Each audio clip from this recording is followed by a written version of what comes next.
Paradise Motivation City.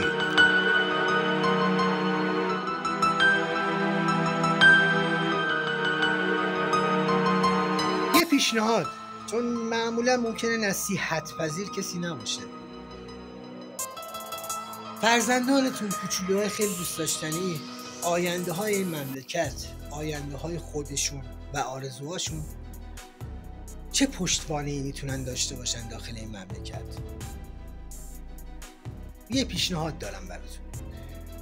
بیاین تشویق کنیم بچه‌های کوچولوی خودمون رو که پیج خودشون رو داشته باشن و کانال خودشون رو بسازن و اونو با محتویاتی که خودشون به دست میآورن پر کنن. بگو چه خوبیایی دارن. 1. هوش فوق‌العاده پیشرفته و پرقدرتی براش ساخته میشه، یعنی هیچی جلودار اون بچه نخواهد. این از این.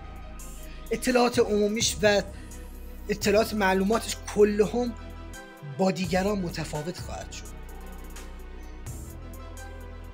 برای اینکه میخواد توی چشم رسانه قرار بگیره، داخل یوتیوب کل دنیا میبیننش، داخل اینستاگرام کل دنیا ممکنه ببیننش، آدم عوض میشه، آموزش میبینه.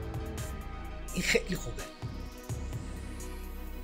و اما از همش مهمتر، قدرت کلامی فوق‌العاده‌ای پیدا میکنه. قدرت تسلط فوق‌العاده زیادی رو به یک مجری خدا میبخشه که شاید باورتون نشه اگر از بچگی تا بزرگسالی پیج خودشون رو روزی 1-2 ساعت وقت بذارن، ادامه بدن به سمت جلو، به سادگی میتونن سلبریتی های آینده باشن و درآمد دلاری خودشون رو داشته باشن، شاید هم آموزگار دیجیتالی مون باشن. هوش مصنوعی رو یاد بگیرین. بچه‌هاتون رو حتما بدین هوش مصنوعی یاد بگیرن. بذارین تخیل کنن. تخیلاتشون رو تشویق کنین که باز هم تخیل کنن. به هیچ عنوان دروغ بهشون نگین. اگه کارشون مزخرف بود بهش بگین بابا این مزخرفه، دوباره امتحان کن، تو میتونی.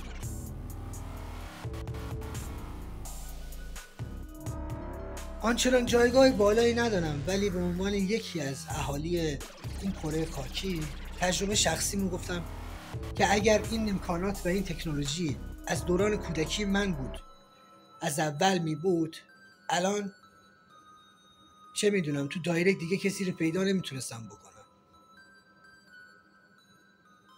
موفق و شاد و پیروز باشین، به فکر آینده هاتون باشین، بچه هاتون.